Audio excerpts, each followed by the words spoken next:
अस्सलाम वालेकुम to all संगत, क्या हाल है जनाब? ठीक ठाक हो? उम्मीद करें सारे बिरा ठीक ठाक हो सन। अल्लाह पाक सारे बिरावां दे माल जान इज्जत आबरू हर शे दी हिफाजत फरमाए ते अल्लाह पाक सारे मुसलमानां दियां बच्चियां ते नसीब अच्छे फरमाए। मार का टोया लैंदा पिया, ये शतीर दे पियाओ, ये शतीर रखे सा उत्ते ते इत्थे जेड़े अपने दमानी शीप जेड़े ईद कुर्बान के लिए कुर्बान करने उदे तकबीर फेर के उन्होंने उथू चाह के इत्थे आके टांग के इत्थे छिले सूँ छिल के इथू शिफ्ट करता अंदर उत्थे पक्खा लसा तले दरी शरी मुड्डी लटरम बटरम हर शे उठाई होसी, यानी कि गोश्त उठाई बने सू क्योंकि गर्मी है ते छां दा कोई होर छपरा बरांडा तो है कोना। तो समझ भाई रैबिट फार्म दे अंदर जा तैयार करके ते यानी कि गोश्त की जेड़ी सेटिंग शेटिंग होसी कि इंशाल्लाह करसा उत्थे अंदर इन्हां नूं 10-15 मिनटां वास्ते साइडां दे उत्ते कर देसां, बल्कि 2-2.5 घंटे लागी वैसन ते भाई इथू जनाब चौड़े कपसा ते अंदर वांज की गोश्त निका करसा शापरां दी पसा पैक करसा ते गरीबां दे तकसीम करसा इंशाल्लाह। ता जनाब जिन्हें ईद नजदीक है उन्हें यार कम्मा दी का दौर धर कोनी ना ते आज जनाब सवेरे सवेरे उठी जियां स्प्रे की मूंगी नूं स्प्रे करके ते पहला काम ये दूसरा काम है, पहला स्प्रे की दूजा काम है जनाब सेटिंग शेटिंग करेंदे पे अंदर दियां सफाइयां करसा दरियां शरियां दी सेटिंग करसा मुडियां शुडियां दी सेटिंग करसा ते छुरियां शुरियां त्रिखियां करसा टोके शोके सेट करसा ते बात इंशाल्लाह कल तू तो बात इयां समझ भाई फाड़ा लग वजनी है ते उम्मीद करें कि अल्लाह दी जात खैर खरीयत दे नाल इस सफर दे विच सानू टाइमो टाइम ते वक्तन वक्तन जेड़ा ना कट छुड़े सी इंशाल्लाह, क्योंकि 9 बजे तो बाद गर्मी इत्थे कर गंदी है, बंदा बाहर नहीं निकल सकता जेड़ी खास कर साडे कोल टिब्बे पे गर्म थी ना अल्लाह अल्लाह अल्लाह। तो इंशाल्लाह कोशिश करसा कि सवेरे वक्तो वक्त ईद तो दूसरे दिहाड़े वाला सिस्टम ही तां कीते क्योंकि 7 बजे तक मौली लगे रहने ईद शीद पढ़ाई वाज जनाब उथू निकला शिकला यारां दोस्तां नूं बक्के शके ठोके ते वाज जेले घर आया तो 7 सवा 7 7:30 थी गए, कपड़े शपड़े चेंज करना तक तो 6 जानवरों की तकबीर करना तक तो गेम थी वैसी एक बकरा भी है तो बहुत लंबा चौड़ा निजाम थी वैसी। ईद तो दूसरे दिहाड़े वाला सिस्टम है तां कीता कि सवेरे नाल उठसा ना इं 4:30 बजे ते 4:30 बजे नाल पढ़सा नमाज, नमाज पढ़ के जिले 5 थी सुनना अल्लाह अकबर टाइमो टाइम ते जिस टाइम सूरज आसी 7 वाली जाद होते तो शहजादे और उथू इत्थे इथू उत्थे ही पहुंच वैसे तो इंशाल्लाह तकरीबन 9 बजे तक साडा ये काम कंप्लीट थी वैसी और 10 बजे तक इंशाल्लाह अल्लाह के हुक्म दे नाल अल्लाह खैर करे इंशाल्लाह खैर होवे तो 10 बजे तक इंशाल्लाह असां टोटल तकसीम करके ते फारूक थी विसां। तो सारी कोशिश तो ये है अल्लाह पाक गैब दियां तमान देवे। ये बात मार का मैं आख्या टाइमो टाइम जेड़ा ना ये डंडे शंडे ला के ते कले और कर खरला जे बाद दे विच काम धंधा होर ज्यादा थी वैसी ते बंदा वक्तो मुकाई खलोता होवे जेड़ा आज दा काम में तो आज ते बंदा कर छोड़े काल दो ते ना रखे। अच्छा मारका आज दा जेड़ा सादा टॉपिक ते मौजू आई ना असां परसों एक भेड़ एक शीप लाई आई फॉर सेल दोते असां उस दी डिमांड के असां कीमत आखी आई 70,000 रुपया। साढ़े 2 दोस्तों का मैसेज आई, एक दोस्त का मैसेज आई कि भाई मेरे को इसे दे नाल दी 50,000 रुपए की गब्बन परचेज कर गया। दूसरे भाई का मैसेज आई कि प्राइस पे गौर करें, वो मैसेज आई तक मैं रिप्लाई भी नहीं दिता। जेड़े बंदे कश्मीर वाला आई तो उस सानू मैसेज किया असा उसनों व्हाट्सअप दिता वो सानू व्हाट्सअप के उत्ते वीडियो सेंड कर दी। तो वो जेड़े जानवर आई तो 4 दिहाड़े पहले मुल्तान वाले बंदे साडे कोल इत्थे आए साडे दोस्त आए जानवर परचेज करन तो असां 3 जानवर 70,000 रुपए दे सेल कीते।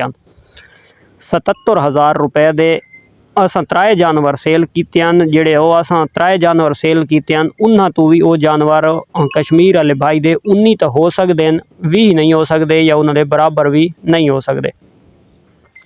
उस भाई वास्ते मैसेज है उसका काफ़ी अपना भी अच्छा बिजनेस है क्योंकि व्हाट्सअप के उत्ते बहुत अच्छी तरह गपशप लगी है उसका शौक मौक दिठा है।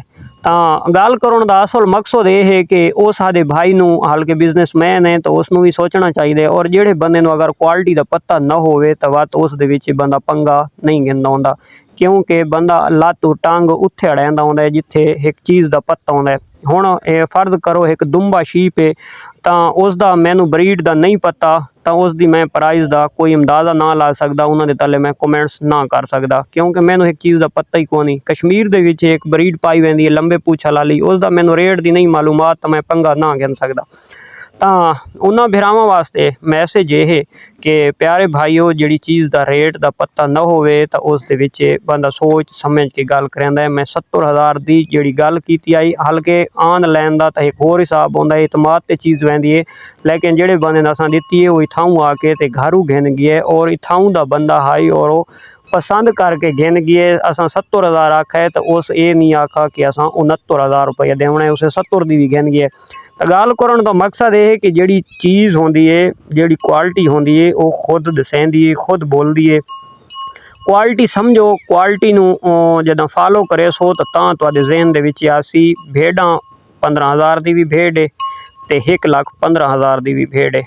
हुण मैंने दसाओ भाई है तो वह भी भेड़ है, वो भी भेड़, वो भी चारा खाँदी है, वो भी चारा खाँदी है, सेम सारा सिस्टम है। लेकिन मेन मकसद है कि जी 1,15,000 रुपए की वो ये जमा क्वालिटी है, जी सिर्फ 15,000 रुपए की वो सिपलाई वाली है। यानी सिपलाई का मकसद है कि वो छुरी फेरो तो कसाई गिन गल मुख्तसरन। तो साडा उन्होंने भरावां वास्ते ये मैसेज है, इल्तमास है कि मेरे भाईओ जी शायद समझ होवे तो वत लाजमी गल है कमेंट्स करना चाहिए। जिस चीज़ की समझ न होवे तो मेहरबानी की करो, तो ये बहुत सारा असर थींदा है। क्योंकि चांदे के दिहाड़े DG खान का बंदा आई, उस भाई सानू चैलेंज किया, असां उहदा चैलेंज कबूल किया, साडे नाल व्हाट्सएप उत्ते राबता थिया, वो जनाब हौले जैं लाले और पितो गए। तो मैं उस भाई नूं ये भी आखा, मैं कितने भाई बंदा अपना भेज, अपने टैग ला वजो, मेरे जानवरों के उत्ते टैग ला के अपनी तसल्ली करके लगे वजो। मैं जानवर तुहानू चाहते कि जानवर दिखवाना, तुहानू समझ आ वड़सी, नॉर्मल क्वालिटी के जानवर हैं। तुहानू कल नूं तुहानू जिहले मैं उन्हां दी ब्रीड थी सी, उन्हां दी ब्रीड सेल थी सी, मार्केट दे विच सेल थी सी, तो मैं तुहानू आखसां कि लाला आ वजो, हुण बच्चे सेल होंदे पैन, तो तुहानू पता लग वैसी कि एक भेड़ दे विचों, एक शीप दे विचों कितनी प्रॉफिट है और कितना इसका खर्चा है। तो गल होंदी है असां खुली किताब बार बंदे आ, जिहड़े भरा नूं कोई शै दी टेंशन परेशानी होंदी है तो उस दे मैसेज दा रिप्लाई लोग तो पता नहीं शायद इग्नोर कर देंदा उसी। लेकिन असां वो पानी पीते हुए असां उस मिट्टी दे रावण वाले कि असां उस चीज़ नूं उधार समझने और उधार असां बहुत जल्द उतारन की कोशिश करें कि ये उधार सिर ते चढ़ा होया ये बात शायद न ला सके। तो ਜਿਹੜੀ चीज़ का पता होवे तो उस चीज़ उत्ते तो मोस्ट वेलकम तुसां सवाल करे सो असां जवाब देसो, ठीक हो गया। सानू ही पता लग सी कि परले बंदे कोल भी इस चीज़ का नॉलेज है, मालूम है, पता है।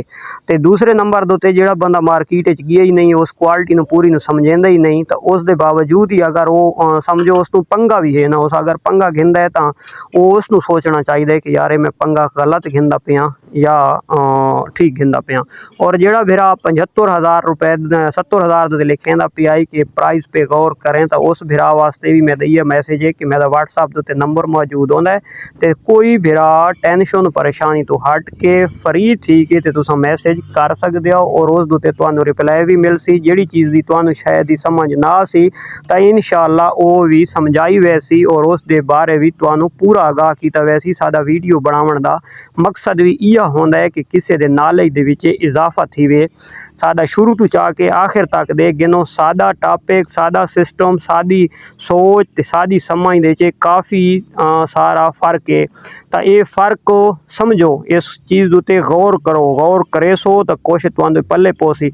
जो खाली ये तुस नफ़ी की सोच सोचेंदे रह सो तो तुहाडे पल्ले कुछ ना पौसी। दूसरे नंबर दे उत्ते टू आल संगत नूं एडवांस ईद मुबारक थी गई। जितनी मेरी संगत, मेरे चाहण वाले, मेरे वीवर, मेरे वीर, मेरा सरमाया मेरी वीडियो दे रहने तो उन्होंने जनाब खोखर कजला फार्म की तरफों सारे भरावां नूं ईद मुबारक एडवांस हो गई। क्योंकि कल तो मसरूफियात हर भरा दी, हर दोस्त दी शुरू थी वजनी है।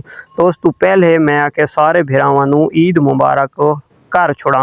और दूसरे नंबर दे उत्ते माशाअल्लाह इन्हां नूं चारा शारा पाए दमानी नूं ये सादे कोलों कल वाली दिन दे एक दिन दे मेहमान रह गए तो माशाअल्लाह मिसा पाए मिसम पा के इन्हां ते गंदम पा छोड़िए ते ज़रा शौक नाल खा गए ने माशाअल्लाह। ये वैसे ही मिसा तो बड़ा शौक नाल खाने क्योंकि दमान वाले पासे चना घट आउंदा तां उहदे कोई नहीं पैंदा ते इन्हां वास्ते ये समझो एक मेवा बन गया तो असां उत्ते गंदम ही पा छुड़ने कि ताकि मेहमान हैं ते मेहमान की खातिर तवाज़न करनी चाहिए। ते बात ये तो समझ भाई मेहमान भी बहुत आला आला चीज़ है क्योंकि कुर्बानी बहुत खुद खुशकिस्मत जानवर हैं कि जेड़े कुर्बानी दे उत्ते ज़िबा थींदे ते उन्हां दे विचों ये भी अल्हम्दुलिल्लाह अच्छे हैं। ਤਾਂ ਇਹ ਇਨਸ਼ਾਅੱਲਾ ਅਸਾਂ ਇਹਨਾਂ ਦੀ ਕੋਸ਼ਿਸ਼ ਦੇ ਵਿੱਚ ਲੱਗੇ ਹੋਏ ਹਾਂ ਕਿ ਇਹ ਸਾਨੂੰ ਰਾਤ ਦੇ ਵਿੱਚ ਜਿਹੜੇ ਚਗਾਲੀ ਦੇ ਉੱਤੇ ਬਾਵਨ ਤਾਂ ਸਾਨੂੰ ਦੁਆ ਕਰਨ ਬਾਅਦ ਦੁਆ ਨਾ ਕਰਨ।